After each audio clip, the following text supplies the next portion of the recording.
সুপ্রিয় শিক্ষার্থী, নবাবগঞ্জ সরকারি কলেজ কর্তৃক অনলাইন ক্লাসে তোমাদের স্বাগতম। আজকের ক্লাসে তোমাদের সঙ্গে আছি আমি সাগরী খাতুন, প্রভাষক ইতিহাস বিভাগ, নবাবগঞ্জ সরকারি কলেজ, চাঁপাইনবাবগঞ্জ। গতদিন তোমাদের সাথে একটা ক্লাসে দেখা হয়েছিল, আজকে আমরা দ্বিতীয় ক্লাস করব এবং আজকের ক্লাস যে অধ্যায়টা নেব সেটা হচ্ছে তৃতীয় অধ্যায়, ইংরেজ ঔপনিবেশিক শাসন, ব্রিটিশ আমল। আর পাঠের শিরোনাম হচ্ছে লর্ড রিপন এবং ইলবার্ট বিল। এই দুইটা বিষয় নিয়ে আজকে আমরা আলোচনা করব। লর্ড রিপন ভারতীয় উপমহাদেশের একজন অত্যন্ত জনপ্রিয় শাসক ছিলেন এবং ব্রিটিশ যে প্রতিনিধি ভাইসরয় ছিলেন তিনি তার শাসন আমলে যে সংস্কার কাজগুলো করেছেন সে কাজগুলো নিয়ে আমরা আজকে আলোচনা করব এবং তার সময়কালে আরেকটা গুরুত্বপূর্ণ বিষয় সেটা হচ্ছে ইলবার্ট বিল। সেই বিল নিয়েও আমরা সে বিষয়টা নিয়েও আজকে আলোচনা করব। তোমরা ক্লাসে মনোযোগী থাকবা। আমরা লর্ড রিপন সম্পর্কে আলোচনায় যাই। লর্ড রিপনের সময়কালটা ছিল 1827 সালে তার জন্ম এবং 1909 সালে তিনি মৃত্যুবরণ করেন। আর ভারতবর্ষে তিনি ভাইসরয় নিযুক্ত হয়েছিলেন 1880 সালে। 1880 সালের 8 জুন এবং তিনি 1884 পর্যন্ত এই 4 বছর তিনি ভারতবর্ষ শাসন করেছেন। তো এই সংক্ষিপ্ত সময় তিনি এই গুরুত্বপূর্ণ দায়িত্বে থাকলেও তিনি এই সময়কালে যে সংস্কার কাজগুলো করেছিলেন যে কারণে ভারতবর্ষে যত গভর্নর জেনারেল এবং ভাইসরয় ভারতবর্ষ শাসন কাজ পরিচালনা করেছেন তাদের মধ্যে তিনি অত্যন্ত জনপ্রিয় একজন শাসক ছিলেন। ভারতবর্ষের এই উদারনৈতিক শাসক তিনি ভাইসরয় নিযুক্ত হওয়ার পূর্বেই আরও 2 বার তিনি ভারতবর্ষে বিভিন্ন গুরুত্বপূর্ণ দায়িত্ব পালন করেছেন। তার সম্পর্কে আমরা যদি বলি, তিনি 1852 থেকে 1879 পর্যন্ত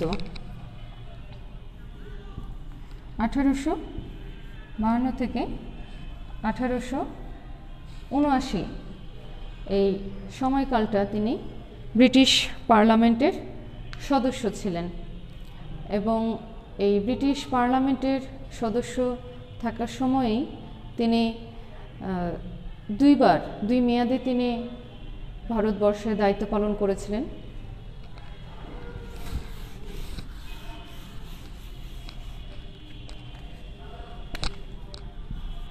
এক হচ্ছে 1859 থেকে 1861। তিনি এ সময় ভারতবর্ষে পার্লামেন্টের সদস্য হিসেবে সদস্য ছিলেন, সেই সাথে তিনি ভারত বিষয়ক গুরুত্বপূর্ণ দায়িত্ব পালন করেছিলেন। এছাড়া দ্বিতীয় মেয়াদে যেটা ছিলেন 1863 থেকে 1866, এই 2টা মেয়াদে তিনি গুরুত্বপূর্ণ দায়িত্ব পালন করেছিলেন, যে কারণে 1880 সালের সময় যখন ব্রিটেনে নির্বাচন হলো এবং উদারনৈতিক লিবারেল পার্টি গ্ল্যাডস্টোন ক্ষমতায় আসলেন, তিনিও একজন উদারনৈতিক শাসক ছিলেন এবং উদারনৈতিক এই শাসক ভারতবর্ষে বিভিন্ন সংস্কার কাজ সম্পন্ন করার জন্য এবং উদারনৈতিক বিভিন্ন পদক্ষেপ গ্রহণের জন্য তিনি এই উদার নৈতিক ব্যক্তিকেই বেছে নিয়েছিলেন এবং 1980 সালে এই উদারনৈতিক ব্যক্তি লর্ড রিপনকে ভারতবর্ষের ভাইসরয় করে পাঠিয়েছিলেন তিনি, এবং 1880 সালের 8ই জুন তিনি দায়িত্বভার গ্রহণ করেছিলেন। দায়িত্বভার গ্রহণ করেই তিনি যে গুরুত্বপূর্ণ সংস্কারগুলোতে হাত দিয়েছিলেন সে বিষয়গুলো আমরা এখন আলোচনা করব।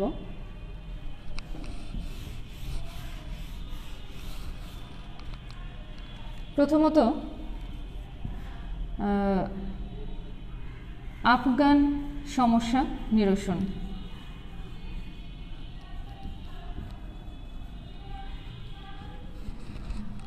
লর্ড রিপন দায়িত্বভার গ্রহণ করার পরেই আফগানিস্তানে ব্রিটিশদের নিয়ন্ত্রণ নিয়ে যে সমস্যাটা ছিল সেই সমস্যা নিরসনে তিনি উদ্যোগী হয়েছিলেন। সেখানে ব্রিটিশ যে স্থায়ী রেসিডেন্ট ছিলেন সেটা তিনি সরিয়ে নেন এবং মোহাম্মদ আব্দুর রহমানকে সেখানকার আমির হিসেবে মেনে নিয়েছিলেন, এবং একটা নির্দিষ্ট পরিমাণ অনুদান বা ভাতার মাধ্যমে তারা এখানে শাসন কার্য পরিচালনার জন্য ব্রিটিশদের যে নিয়ন্ত্রণটা ছিল সেটা এখান থেকে লর্ড রিপন বিলুপ্ত করে আফগান যে সমস্যাটা ছিল অনেক দিন ধরে সেই সমস্যাটা তিনি নিরসন করতে সক্ষম হয়েছিলেন। দ্বিতীয়ত আমরা বলবো যে মহীশূর সমস্যা।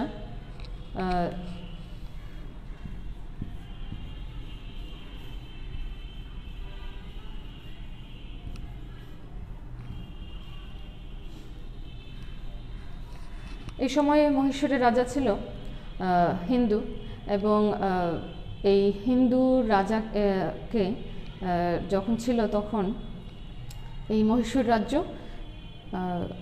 ব্রিটিশদের অধীনে ছিল। লর্ড রিপন তিনি ক্ষমতায় আসার পরেই, দায়িত্বভার গ্রহণ করার পরেই তিনি মহীশূরের যে হিন্দু রাজা তাকে এই মহীশূর রাজ্যের কর্তৃত্ব ফিরিয়ে দিয়েছিলেন। এভাবে তিনি মহীশূর রাজ্যের যে সমস্যাটা ছিল সেই সমস্যারও সমাধান করেছেন। এছাড়া আরও অনেক গুরুত্বপূর্ণ বিষয়গুলো আছে যেগুলো আমরা জানব।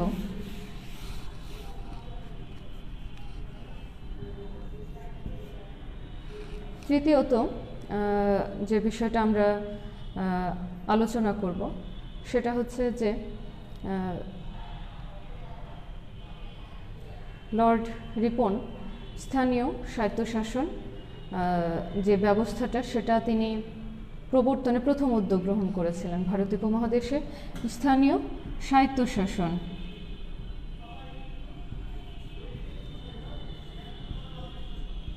স্থানীয়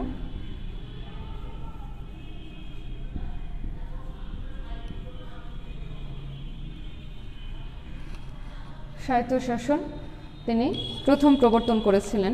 শাসন ব্যবস্থায় পরিচালনার ক্ষেত্রে শুধুমাত্র সরকার কর্তৃক নিয়োগকৃত কর্তৃপক্ষের যে মাধ্যমে যে শাসন কার্য পরিচালনা করা হতো, সেক্ষেত্রে লর্ড রিপন তিনি স্থানীয় প্রতিনিধিদের, ভারতীয় জনগণকে সেখানে অংশগ্রহণের একটা সুযোগ এনে দিয়েছিলেন, এবং এই বিষয়টা অনেক গুরুত্বপূর্ণ ছিল।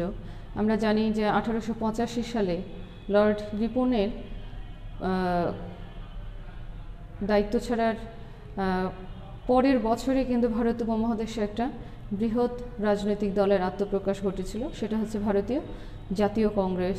তো লর্ড রিপন তিনি তার সময়কালটাতে এই যে ভারতীয় জনগণের শাসন কার্য পরিচালনায় যে সুযোগটা তিনি করে দিয়েছিলেন, এই স্থানীয় স্বায়ত্তশাসন প্রদানের মাধ্যমে সেটা সম্ভব হয়েছিল। এবং তিনি এই তৃণমূল পর্যায় থেকেই এই স্বায়ত্তশাসনের ব্যবস্থাটা প্রবর্তন করেছিলেন। পৌরসভা ক্ষেত্রে তিনি এই উদ্যোগটা নিয়েছিলেন, এবং এর মাধ্যমে যে ভারতীয়দের যে রাজনৈতিক মানে সাধারণ জনগণের যে শাসন কার্য পরিচালনায় সুযোগ প্রদান সেটা ঘটেছিল, এবং রাজনৈতিক ব্যক্তিদের মাধ্যমে যে প্রতিনিধিদের মাধ্যমে যে শাসন কার্য পরিচালনার একটা নতুন দ্বার তিনি উন্মুক্ত করে দিয়েছিলেন এই স্থানীয় স্বায়ত্তশাসন ব্যবস্থা প্রবর্তনের মাধ্যমে।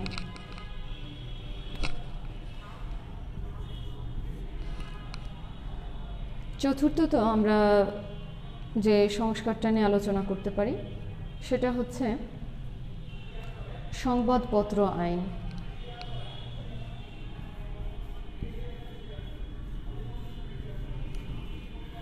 সংবাদপত্র আইন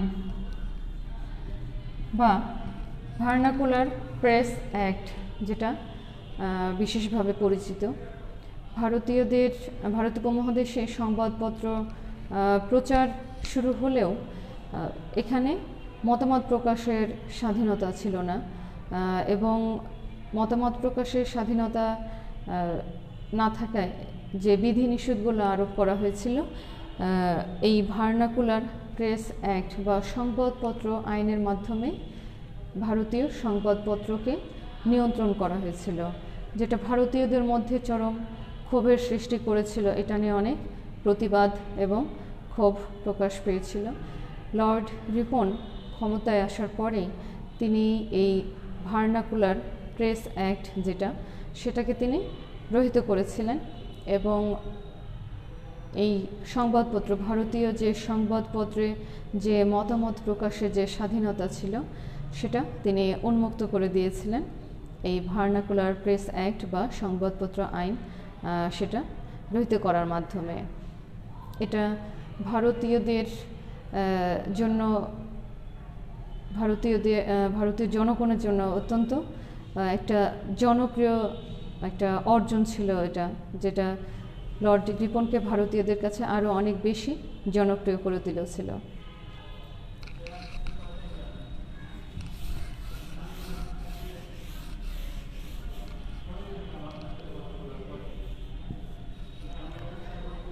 প্রজাস্বত্ব আইন।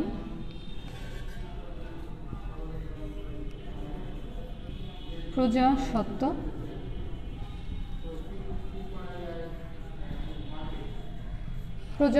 আইন 1885 সালে এই আইনটা প্রণীত হয়েছিল। যদিও আইনটা 1885 সালে প্রণীত হচ্ছে, কিন্তু এর কার্যক্রমটা শুরু হয়েছিল 1885 সালের পূর্বে, অর্থাৎ লর্ড রিপনের সময়কালেই। আমরা জানি যে ব্রিটিশ শাসনামল শুরুর পরেই যে গভর্নর জেনারেলরা এসেছিল তারা বাংলা তথা সমগ্র ভারতবর্ষের উপরেই ভূমি ব্যবস্থার উপর তারা বিভিন্নভাবে রাজস্ব আদায়ের জন্য বিভিন্ন পন্থা অবলম্বন করেছিল। কখনো একশালা বন্দোবস্ত, কখনো 5 শালা, কখনো 10 শালা বন্দোবস্ত, কখনো চিরস্থায়ী বন্দোবস্তর মতো ব্যবস্থা গ্রহণ করেছিল, যেটা ভারত উপমহাদেশের কৃষকদের, বিশেষ করে বাংলার কৃষকদের জন্য অত্যন্ত নিপীড়নমূলক, কষ্টদায়ক ছিল, এবং বহুদিন যাবৎ তারা এই বিষয়টি নিয়ে আন্দোলন এবং বিভিন্ন বিষয়গুলোতে আলোচনা সমালোচনা হয়ে আসছিল। লর্ড রিপন ক্ষমতায় আসার পরেই তিনি এই বিষয়টা নিয়ে সমস্যা সমাধানের জন্য উদ্যোগ গ্রহণ করেছিলেন, এবং তিনি এই সমস্যার সমাধানের জন্য একটা কমিশন গঠন করেছিলেন, যেটা রেন্ট কমিশন নামে পরিচিত। এবং এই কমিশনের দায়িত্ব ছিল যে ভূমি সংক্রান্ত যে সমস্যাগুলো আছে সেগুলো সম্পর্কে জানা এবং এই সমস্যাটা সমাধানের একটা সুন্দর একটা সমাধান বের করা। তো তার সময়কালে এই সমস্যার সমাধানটা সম্পূর্ণ না হলেও 1885 সালে এই বেঙ্গল টেনান্সি অ্যাক্ট বা বাংলার প্রজাস্বত্ব যে আইন আছে সেটা প্রণয়ন করা সম্ভব হয়েছিল, এবং এই আইনের মাধ্যমে যে বাংলার যে রায়ত বা কৃষক শ্রেণী ছিল তারা যে জমিদার এবং তালুকদারদের যে অত্যাচার, নিপীড়ন এবং রাজস্ব আদায়ের, রাজস্ব প্রদান, যে তারা কষ্ট এবং দুর্ভোগ এতদিন যাবৎ তারা ভোগ করছিল, সেখান থেকে এই প্রজাস্বত্ব আইনের মাধ্যমে এই সমস্যা থেকে তারা অনেকাংশেই মুক্তি পেয়েছিল এবং অনেক রায়ত বা কৃষক তাদের ভূমি ফেরত পেয়েছিল। তো লর্ড রিপনের এই গুরুত্বপূর্ণ একটা আইন উদ্যোগ, যেটা ভারতীয় উপমহাদেশের তথা বাঙালিদের জন্য অত্যন্ত গুরুত্বপূর্ণ ছিল এবং লর্ড রিপনকে আরও অনেক বেশি জনপ্রিয় করেছিল।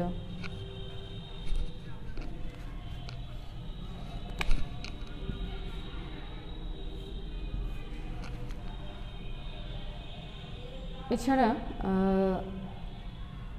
আরেকটা যে গুরুত্বপূর্ণ বিষয়ে সংস্কার করেছিলেন সেটা হচ্ছে শিক্ষা সংস্কার।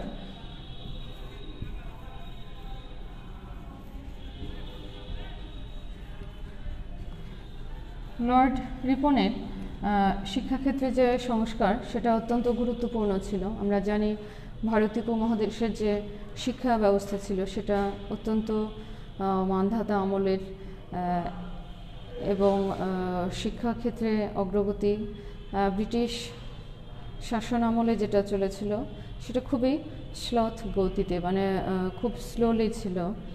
তো লর্ড রিপন ভারতীয় উপমহাদেশে ভাইসরয় নিযুক্ত হওয়ার পরেই তিনি একটা কমিশন গঠন করেছিলেন ডব্লিউ হান্টারের নেতৃত্বে, যেটা হান্টার কমিশন নামে পরিচিত। হান্টার কমিশন শিক্ষা সংক্রান্ত একটা কমিশন। এটা আমরা জানি যে শিক্ষা ক্ষেত্রে বিভিন্ন সমস্যার সমাধান এবং উন্নয়নের জন্য বিভিন্ন কমিশন গঠন করা হয়ে থাকে। তারা বিভিন্ন গবেষণার মাধ্যমে এর সমস্যা চিহ্নিত করেন এবং এটা থেকে সমাধানের উপায় বের করেন। তো হান্টার কমিশন ভারতীয় উপমহাদেশের শিক্ষা সংক্রান্ত বিষয়গুলো নিয়ে বিভিন্ন গবেষণা করেছেন এবং এখান থেকে তিনি কিছু সুপারিশ করেছিলেন। হান্টার কমিশনের একটা বৈশিষ্ট্য ছিল যে এই সময় তিনি প্রাথমিক এবং মাধ্যমিক শিক্ষাকে অনেক গুরুত্ব দিয়েছিলেন এবং লর্ড রিপনের সময় এই হান্টার কমিশন প্রাথমিক এবং মাধ্যমিক শিক্ষার ক্ষেত্রে কিছু গুরুত্বপূর্ণ পদক্ষেপ গ্রহণের সুপারিশ করেছিলেন এই কমিশনে। এবং আরেকটা বিষয় ছিল সেটা হচ্ছে যে নারী শিক্ষা। ভারতীয় উপমহাদেশে যে নারী শিক্ষার অগ্রগতি ছিল না, এই কমিশনে সেটা উল্লেখ করা হয়েছিল এবং নারী শিক্ষা প্রসারের জন্য বিশেষভাবে উদ্যোগ গ্রহণ করা হয়েছিল লর্ড রিপনের সময় এই হান্টার কমিশনের নেতৃত্বে।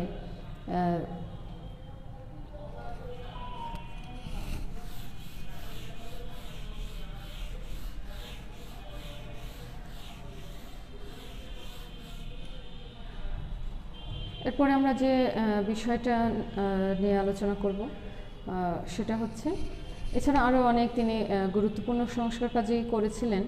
তার মধ্যে সবচেয়ে বেশি যেটা তার সময়কালে গুরুত্বপূর্ণ ছিল সে বিষয়টা হচ্ছে ইলবার্ট বিল।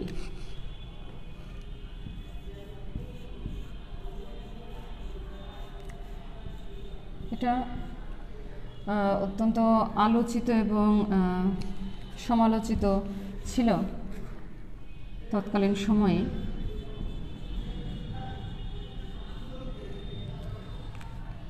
আসলে আমরা গত ক্লাসে যেটা বলেছিলাম যে 1773 সালে যখন রেগুলেটিং অ্যাক্ট প্রণয়ন করা হয়েছিল, তারপর থেকে আসলে ভারত উপমহাদেশে একটা আইনের অধীনে শাসন কার্য পরিচালনার যে ধারাবাহিকতা সেটা শুরু হয়েছিল।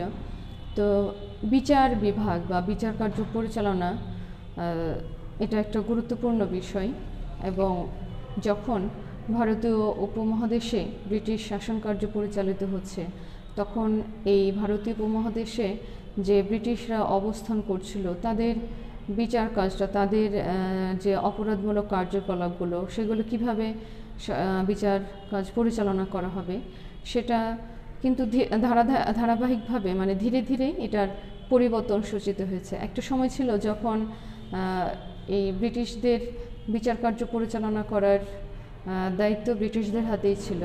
এবং একটা সময় ছিল যখন ভারত উপমহাদেশ থেকে বিচারক নিয়োগ করা হতো না। তো এই আইনের ধারাবাহিকতায় ধীরে ধীরে বিচার কাজ পরিচালনায় ভারতীয়দের অন্তর্ভুক্ত করা হয়েছে।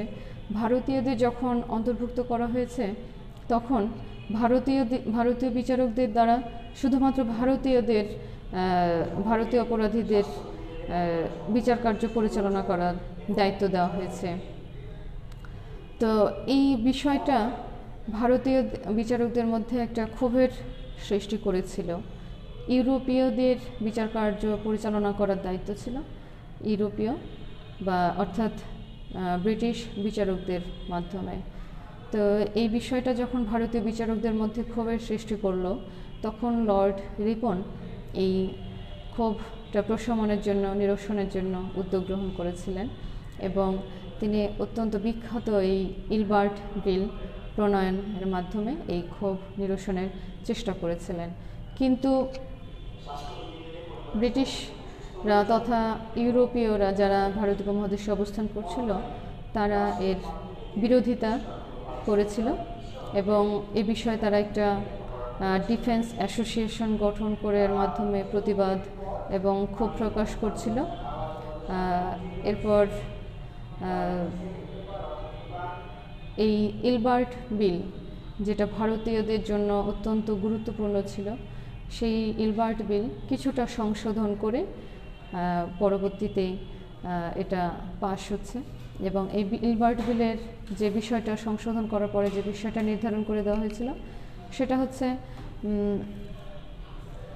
ভারতীয় বিচারকরা জুরির মাধ্যমে বিচার কাজ পরিচালনা করবে এবং এই জুরি বোর্ড যেটা থাকবে সেখানে অর্ধেক জুরি সদস্যদের মধ্যে জুরি বোর্ডের যে সদস্য থাকবে তার অর্ধেক থাকবে ব্রিটিশ থাকবে এবং অর্ধেক থাকবে ভারতীয়।